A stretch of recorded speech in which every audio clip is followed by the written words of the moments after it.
Hello, I'm Marilyn Hemingway, and welcome to A Gathering Place.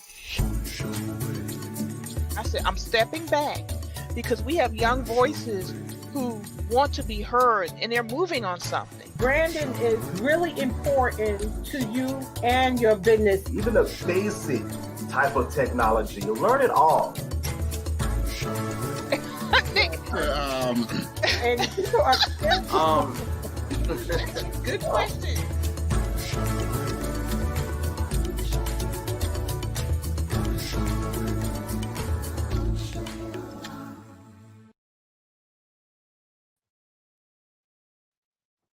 Good afternoon, everyone, and welcome to A Gathering Place, hosted by the Gullah Geechee Chamber of Commerce. My name is Marilyn Hemingway, and I'm delighted, as usual, to have you here with us on this beautiful Sunday afternoon.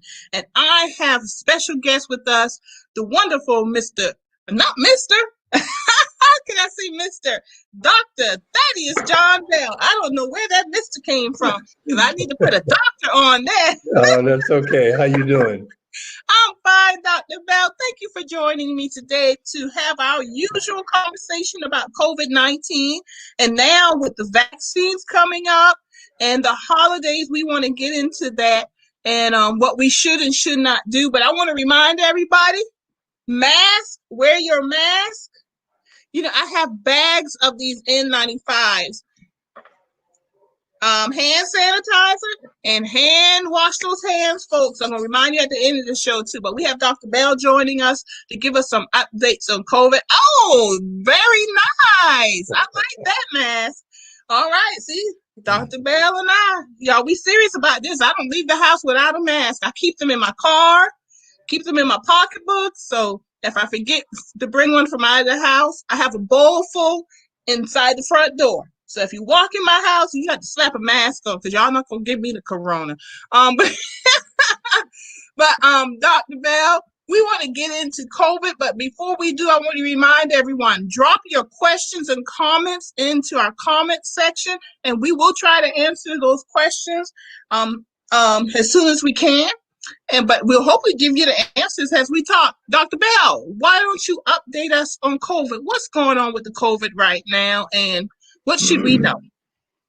Well, thank you. Well, first of all, I want to say thank you very much for having me on A Gathering Place. It's always a pleasure being with you, Marilyn. Thank you very much. Thank you. You're welcome. Let's go directly to South Carolina.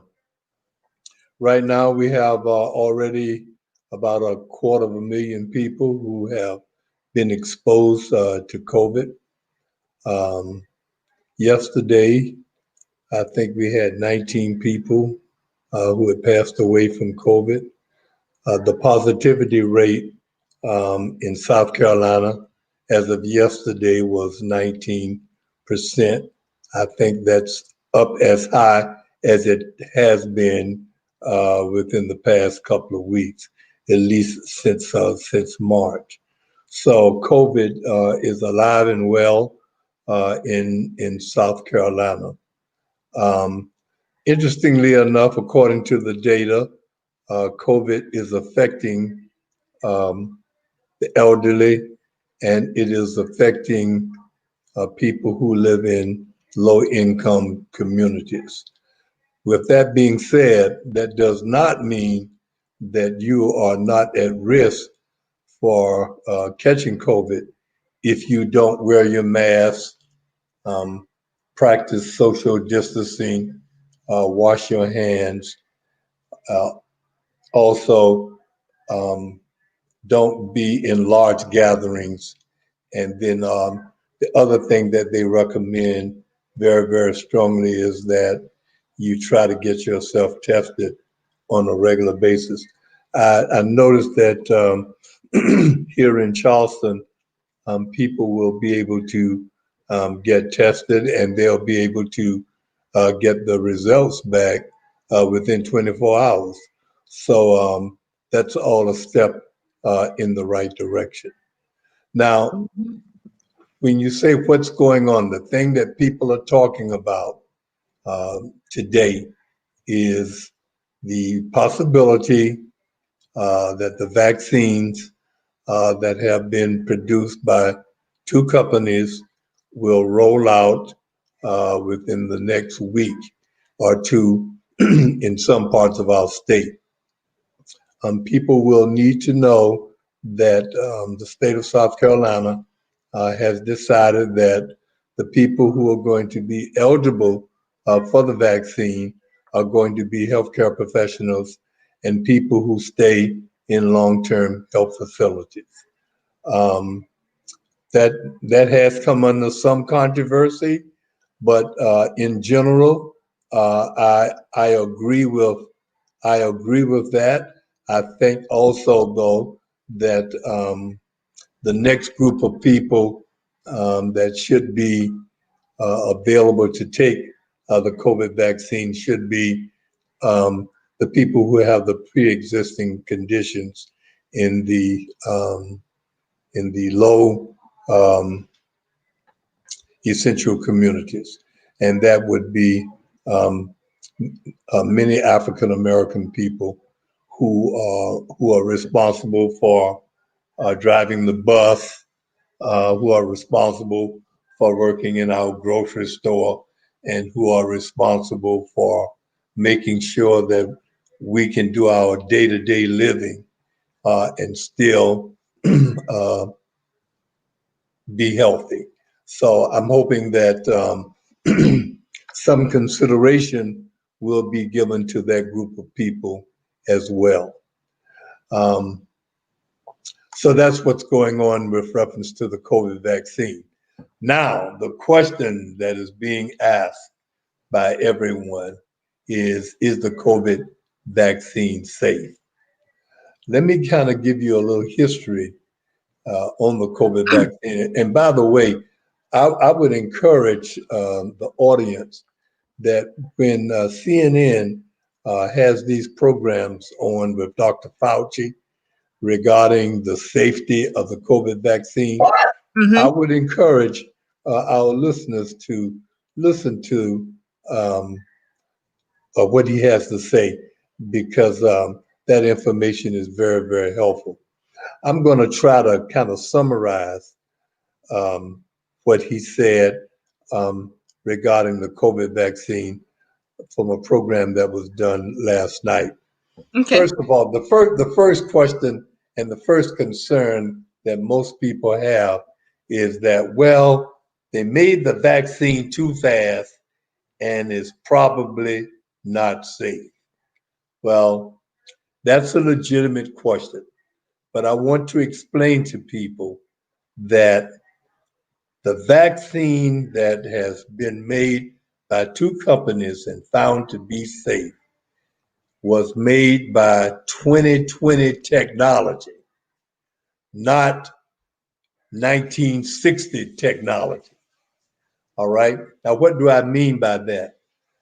That means that over the past 50 years, our ability to make a vaccine faster and safer has been in place for the past couple of months. And as a result of the COVID pandemic, those processes have been put in place. So I don't have a concern that the vaccine was made at warp speed. Okay, medicine is at warp speed. I need to explain to people that I don't practice the same medicine that I practiced when I graduated from medical school. The medicine that I practiced in 2020 is much better than the medicine that I learned in 1976 when I finished medical school. So don't be caught up saying that, well, they developed the vaccine too fast. I need to remind people that, how long have we had the cell phone? Not long. The point that I want to make is that 15 or 20 years, we didn't have a cell phone. In 2020, we have a cell phone because technology has advanced to that point. So the same thing can be said regarding the vaccine. So that's the first thing. Good The point. second thing that I want to make people aware of is that I want to make people aware of what clinical trials are. Clinical trials are when they ask people to participate in an experimentation, for lack of a better term, and they ask people to take a vaccine, and then they monitor these people to see how safe that vaccine is going to be in the people that they have asked to participate. When they ask people to participate in a clinical trial, first of all, it's a voluntary participation. Before the clinical trial is actually done, a lot of transparent studies have been done by scientists and medical doctors to make sure that the trial that the patient is going to be a part of does not put the patient in jeopardy. In the trial, they have someone who is not getting the vaccine, and then they have some people that are getting the vaccine. Mm-hmm. They may have 30,000 people in the trial. By the way, most of the time, they pay these people to participate in the trial. And then during the trial period, these people are monitored on a weekly basis. All kinds of blood work is obtained from them. They are asked all kinds of questions. There is a protocol that these patients must abide by and that the doctors must abide by in order for the trial to be worthwhile.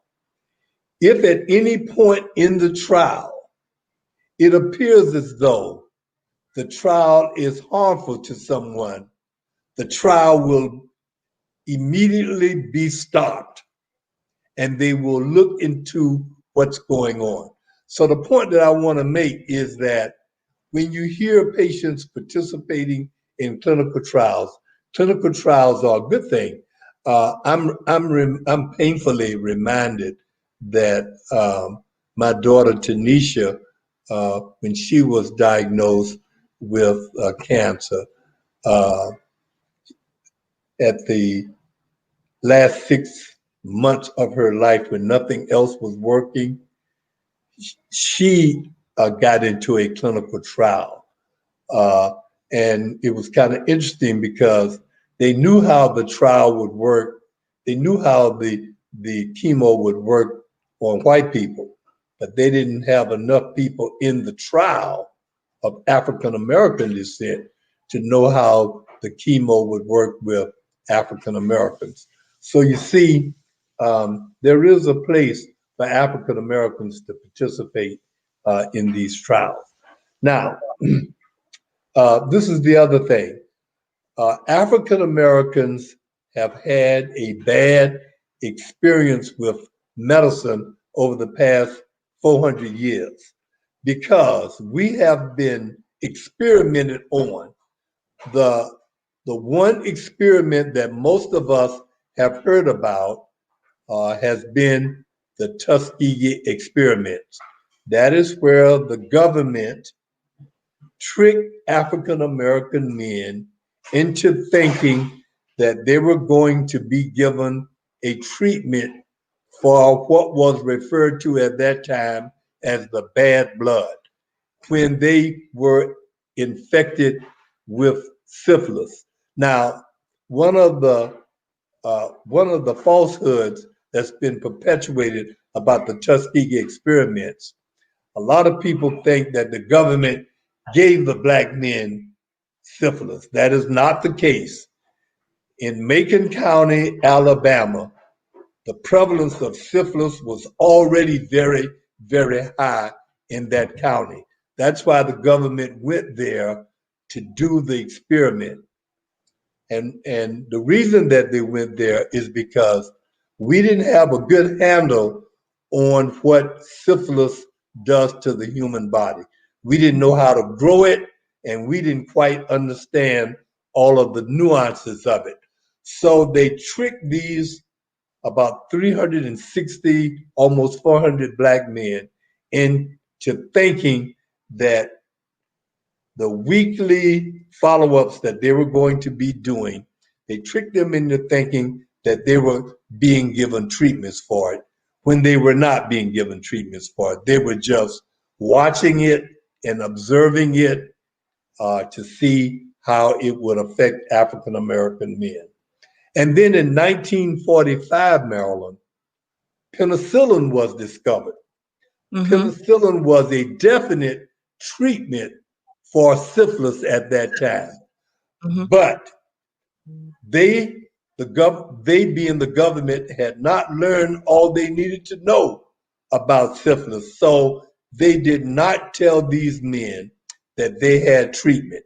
And so they continued to observe them. And they did it for over 40 years. In fact, the experiment didn't end until 1972. Interestingly enough, Maryland, that was the year that I started medical school, in 1972. And I'm sure, I was just talking to one of my classmates, we are sure that our professors knew about the experiment at MUSC, but we were never told about it. And I would encourage people who are interested in history, they should go back and read the history of how that was found out, because paradoxically, in Maryland, the experiment was found out by a young white reporter who had heard that something was going on down in Tuskegee, Alabama, and he went down there snooping around and actually discovered that this experiment was going on. But anyway, the Tuskegee experiment represents what African Americans know about. Now, I need to let folk know there are a lot of other atrocities. The Henrietta Leaks situation, the community, the medical community use her cells without telling her family and profit from it significantly. And then, of course, the Dr. Marion Sims situation, in which he actually is from South Carolina, graduated from the medical university and did horrific surgeries on black women without any anesthesia. So those kinds of things are very much a part of the relationship that medicine has with the African American community. And that is why there is a lot of hesitation about where we are right now as it relates to the vaccine. What we have to do is have these type of conversations to let our community know that we are aware of this history, but we are also aware of the technology and also the ethical laws, ethical standards that have been raised to prevent this from happening again. Because I'm aware of all those historical facts that you just cited, but I have decided on a personal level, I actually signed up for a study, a vaccine study. If I am selected, I plan on participating. I have also on a personal level participated in clinical studies. One in particular was at Emory University for Zoloft, the antidepressant. And at the time I did it, I was in between jobs. I just moved back to Atlanta from Phoenix, Arizona, and I needed health insurance, and I wanted to go get a healthcare workup, my labs and everything. And that was part of that clinical study. And I also suffer from depression. So for me, it was okay, I can participate in this and get workup and everything. And I stayed in the hospital overnight. Full blood work. They did everything twice, at the beginning of the clinical study and at the end. And that just gave me some assurance. And yeah, I did get paid, and don't ask me how much. I can't remember how much I got paid. But I felt like I was also doing something for my community, but also I was doing something to benefit me. And now for me, I made that decision to participate in a study if I am selected. I've already filled out the application because we need as I said on Spotlight, the NAACP show, I said, somebody has to do it. So many of us were saying, I'm not going to be first, but somebody has to do it so we can get the data to make good decisions, and do I trust my doctors? I guess I have a little bit more trust in my doctors because of the subject that you and I talked about before we came on this show. My family doctor was actually my cousin, and he lived next door, Dr. Cornelius Beck. I don't know if you knew him or Oh not. yeah, I knew of Yeah, him. yeah, lived his house right next door to me. So when Yes. we would get sick, he would come next door. So I bring this up because it is so important that we have more Black doctors, because I think for me and my family and my extended family, that built trust in us for our doctors, because we saw someone who literally looked like us, who was family. And I mean, for me, I didn't understand doctors didn't make house calls, because when we got sick, it was the family joke to this day is when we were little kids, he would come in the house and we were all scattered and run under the beds because we knew he was coming with that penicillin shot. But I guess that built trust in me for the system. And also being a military brat, vaccines were something you got when you had to travel. You went through the entire routine with vaccines. You could not leave this country. You could not leave the mainland without getting vaccines. So I grew up comfortable with vaccines. And to this day, so I don't know what's going to happen, but what I do know is if somebody doesn't take that vaccine so we can have the data for the community, we are not going to get through this COVID. And the bottom line, the COVID is worse than the vaccine. Well, And we've got to get through this so we can get back to some kind of normal and recover this economy. We've got to deal with this COVID. Well, you made several good points, Marilyn. Um, Interestingly enough, for those of our listeners who are in the military, you know that you have to take vaccines. They don't ask you if you want to take them. You either take them or you get out. Okay, it's a part of being your worldwide duty responsibilities, and it's a part of being ready if they send you to a country that has an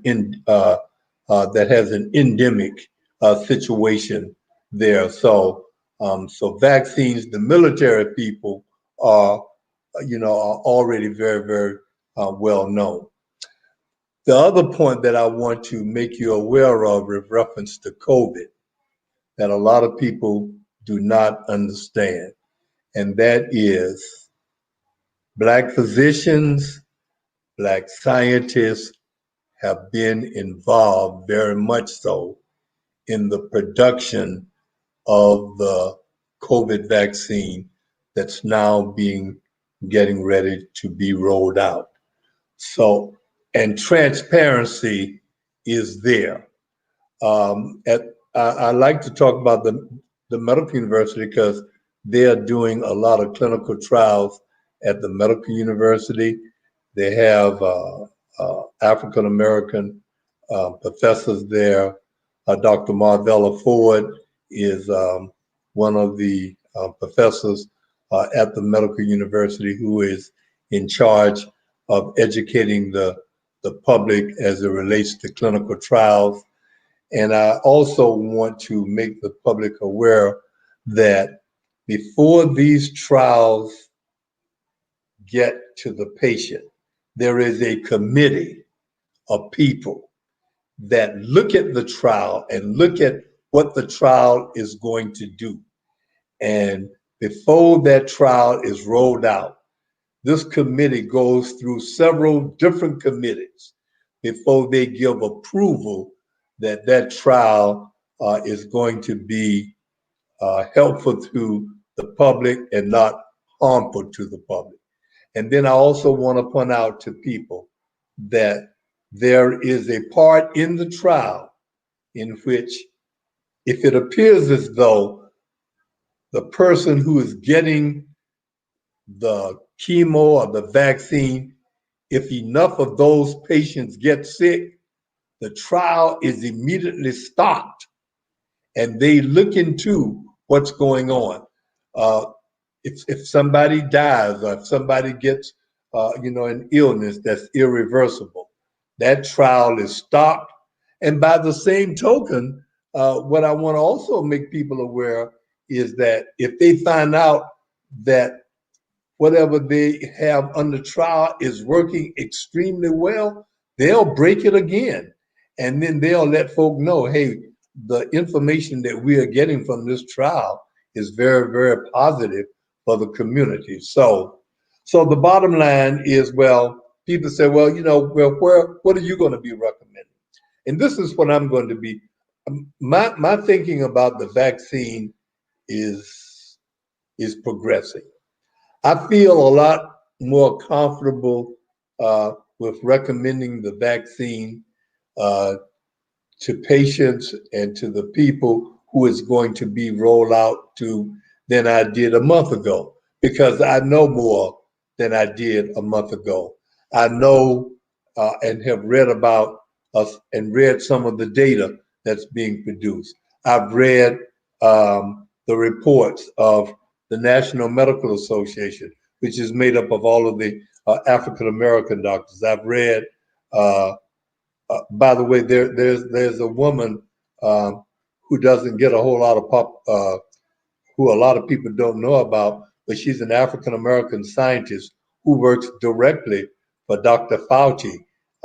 She's produced some data to show what's going on with reference to the vaccines. And then a lot of folk don't know that there's a person in charge of the vaccines section who is an African American woman.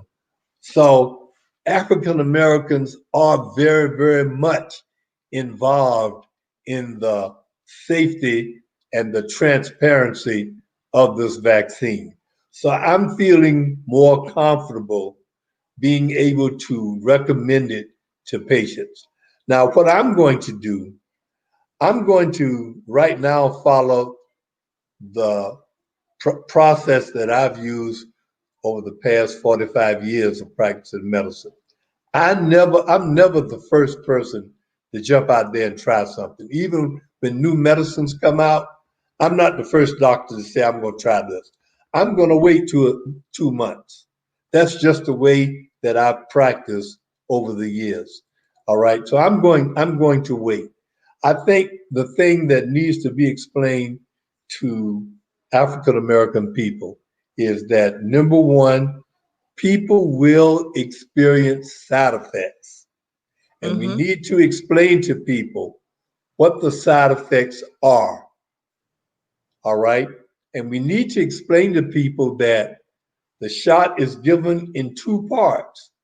So in order for it to be effective, you can't just take the first part and say, well, that's enough for me. I ain't going to take the second part. In order for the shot to be effective, you got to take two parts. The other thing I need for folk to understand is that, if you remember, I talked about we are using technology that we didn't have 10 or 15 years ago. The Chinese scientists and doctors made us aware of the DNA of the COVID virus. Why is that important? They made us aware of how that virus is made up. So our technology has been able to take that information and produce a protein that looks like the virus. And that's what's going to be introduced into the body. And the body then, thinking that it's being affected with a virus when it's really not, is being affected with a protein.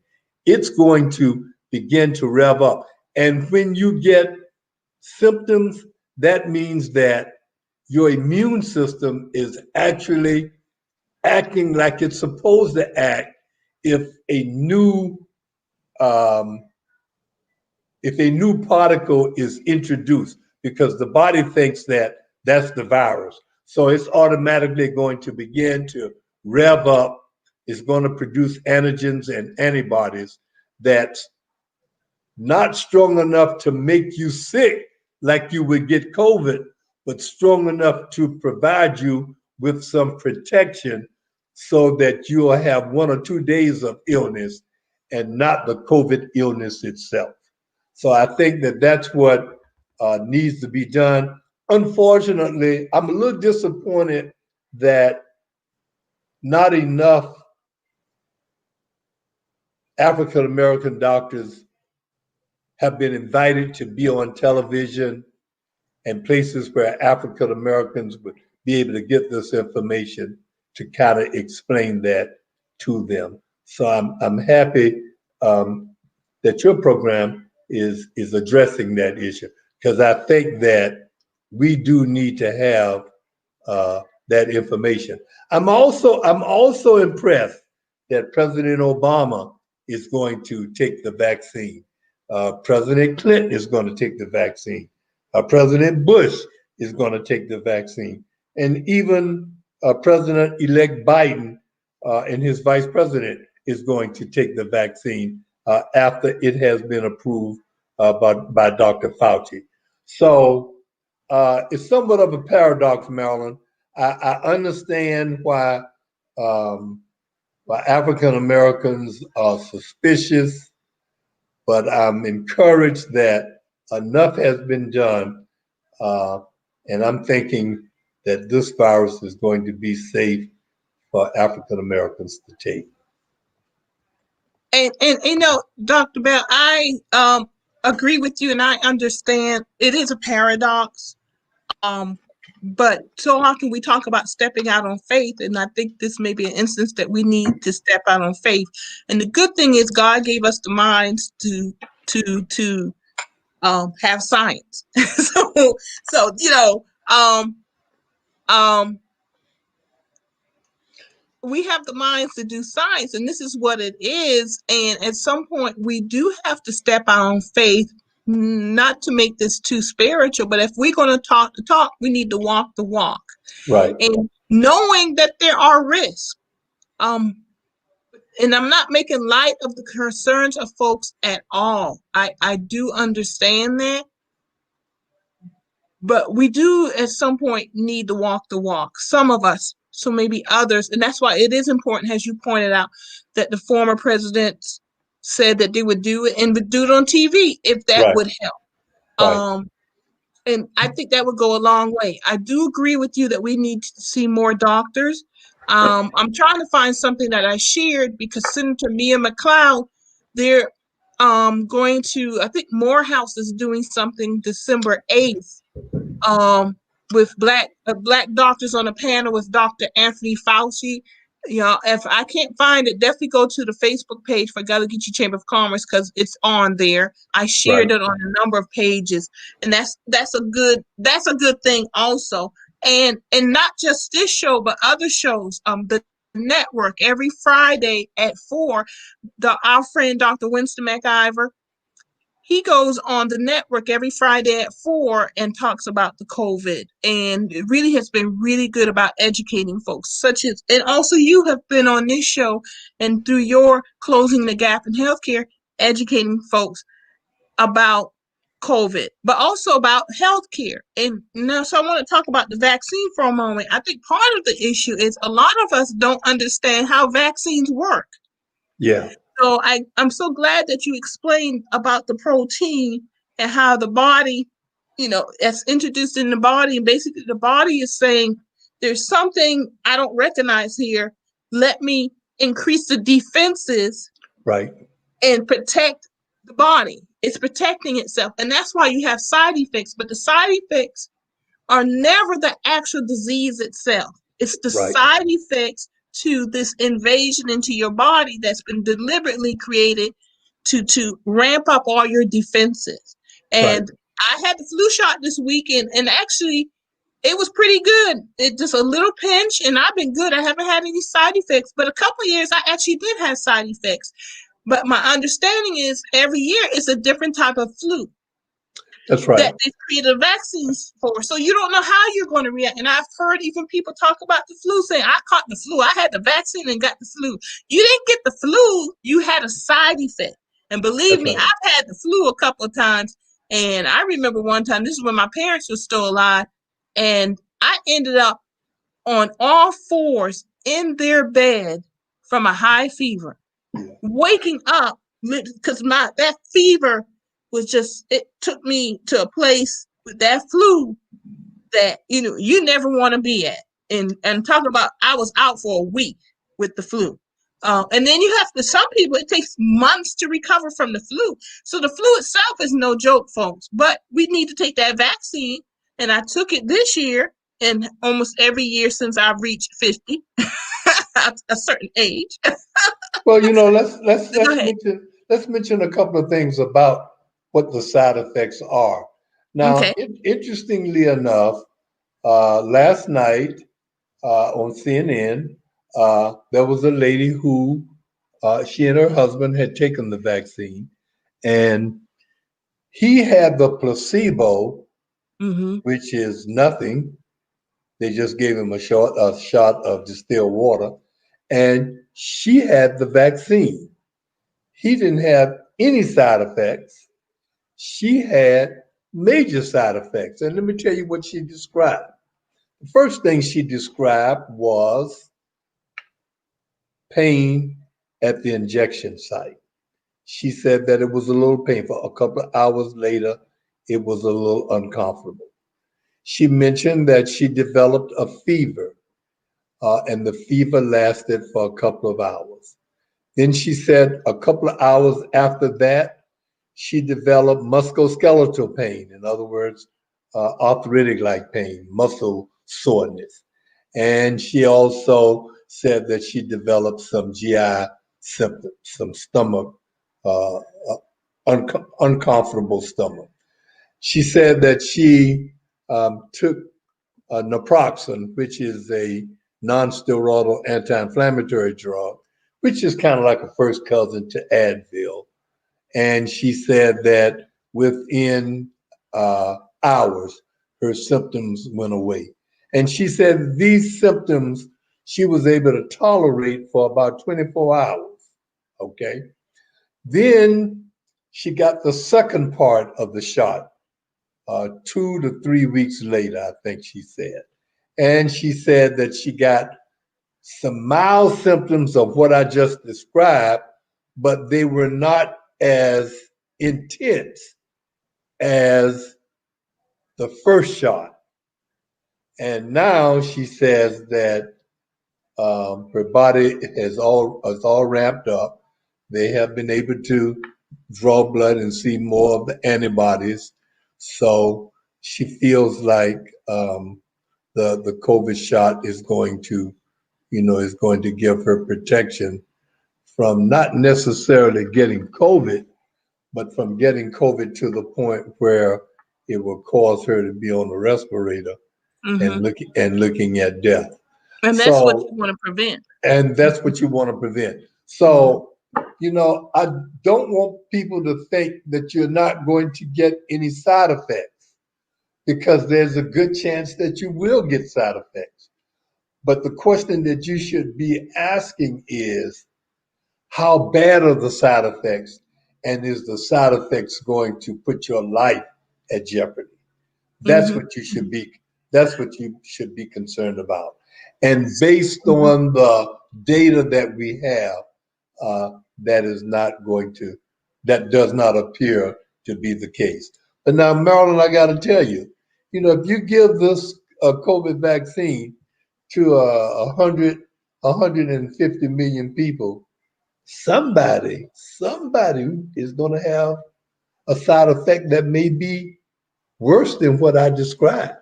Mm-hmm. That doesn't mean that the vaccine did not do its job. That's the way medicine is. And that's the way life is. Life, Right. and once again, I don't want to. It's not that I don't care, but I guess you and I've reached the age. And there's a famous quote from Muhammad Ali said, if you don't learn something in 30 years, that's a wasted life. If you don't know more at the age of 50 than if you did at 20, that's 30 years of a wasted life. Well, I'm 55 and I've learned more. What I have learned is death is part of life. Pain is part of life. Physical, mental, emotional. And it makes us stronger and it makes us understand joy and happiness. So that's life. And if you apply that to a vaccine or a COVID or any type of tragedy or illness, you understand that everybody's not going to necessarily come through without some type of chink in the armor. And Right. if and the faster we realize that, the faster we can move ahead as individuals and as a society. And I'm not trying to get too spiritual in things here, but I guess I am. If or philosophical is actually the more accurate term for it.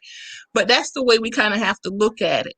I would suggest that we look at it, and I think people get knowledge. That's the thing. You and I talk about that, the lack of knowledge, and the more knowledge people have. And the couple that you cited, I saw that show also, and it's very true. And one thing that she said at the end was, she said, I'd rather go through what I went through than to get COVID, because That's right. COVID is always going to be worse. And my question to you, Dr. Bell, quick question is, so she took the first shot of the vaccine and had these intense side effects. Do you think the intensity lessened after the second shot because that was the body working and developing the defense mechanism from the first shot? Is that what was happening? Well, it certainly sounds like that's the case based on the way that she described it.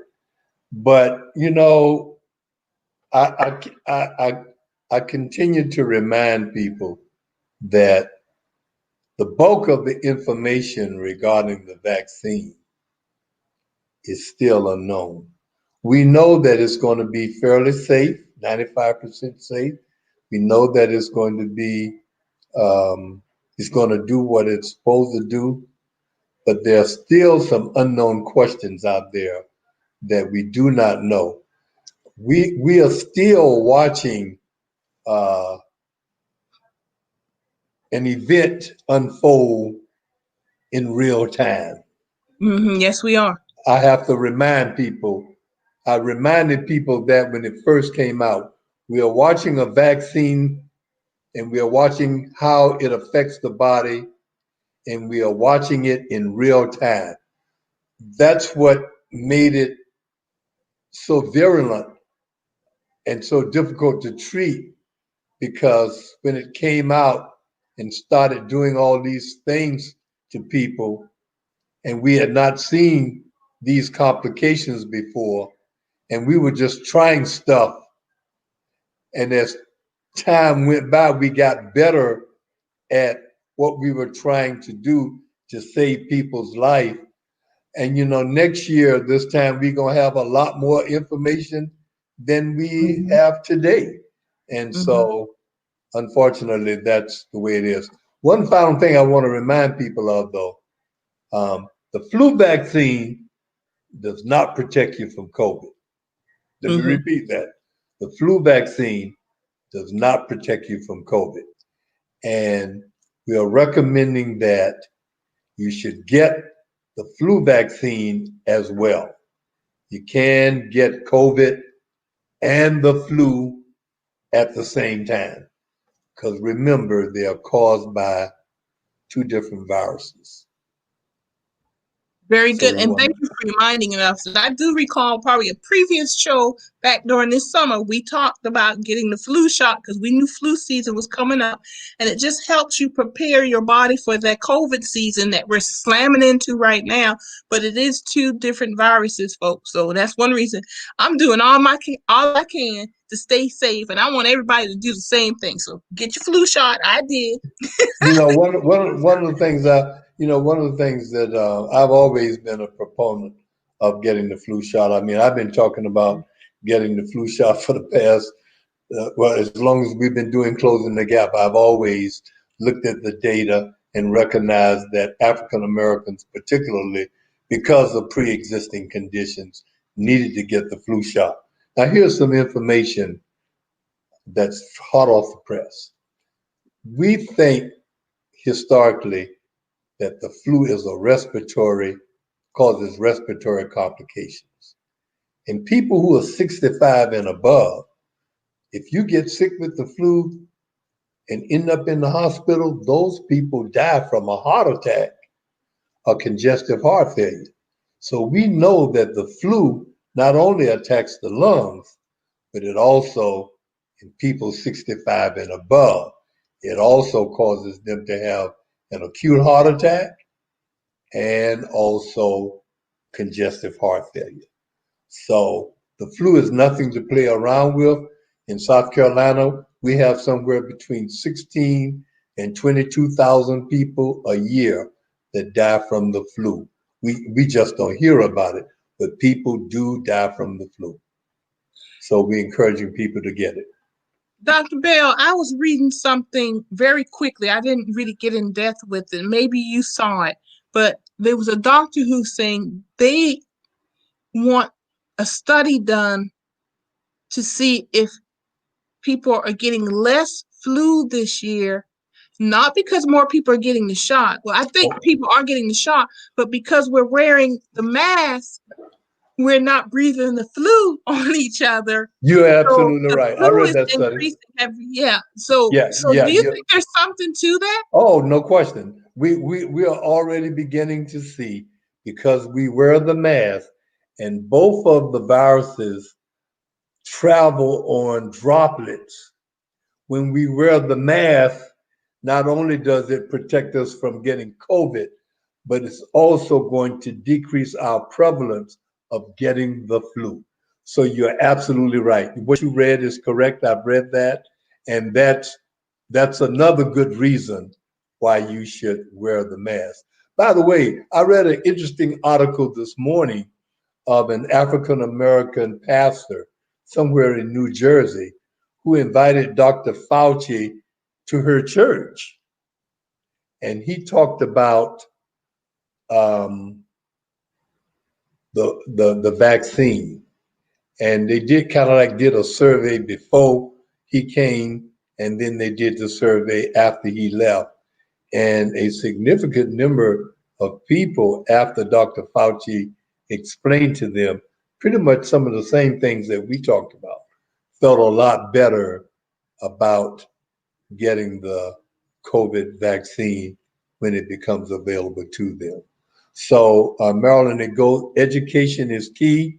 And while I do understand why people would have some hesitancy based on the past history, also recognize that because of new technology, because of transparency, and because of African Americans being involved at every level of the safety of this vaccine, we can feel a little bit better that we are not going to be hoodwinked.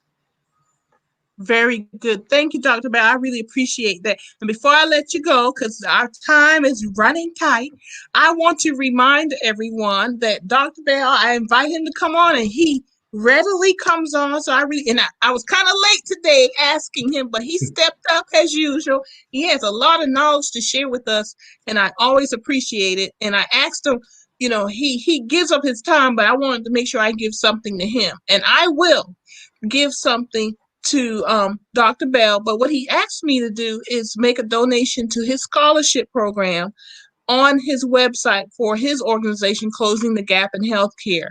And I want to encourage everyone else to do the same, because Dr. Bell has been out here for quite a while now, educating us about the health disparities in the African American community and how it impacts us. And I think we need to help him do that more. And one of the things that he does is he offers scholarships to African American medical students. So I would encourage everyone to go to his website, closingthegapinhealthcare.org, and I've had it up there for most of the show, so y'all should have it memorized by now. But go to the scholarships page and please make a donation and let them know that a gathering place sent you. And we're going to make a donation also. Dr. Bell, as always, we appreciate you. You know, the door is always open for you to come back. You know, one day we need to just talk about closing the gap in healthcare. When we get through this COVID or further down the road with the vaccine, let's talk about closing the gap in healthcare. Well, thank you very much. Yeah, I'll be more than happy to do that. And I can tell you some interesting stories. I think that over the past 45 years of practicing in the African American community, I have learned a lot about Black people and the way that we behave. It's different, Marilyn, but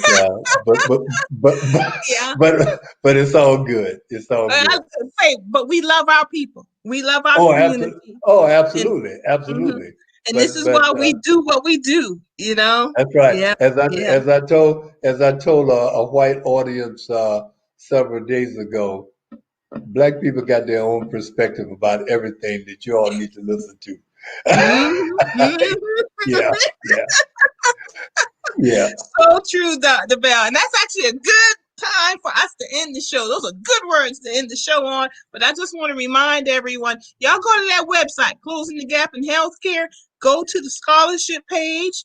And we got someone great seeing you, Dr. Bell. Be blessed. That is, of course, we always want that for Dr. Bell. Y'all go to that website and please make a donation, and so we can keep the conversation going and support Dr. Bell. Dr. Bell, as usual, thank you. Enjoyed it. Very informative. Thank you very much. Let's keep it up. You have a good evening. And tell your beautiful wife I said hello. Okay, I certainly will. All right. Thank you. Take care. See you later. All right.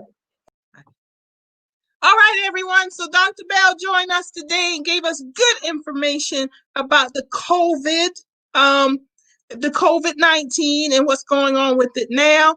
We need to stay safe during this holiday season. Wear your mask, use your hand sanitizer, wash your hands.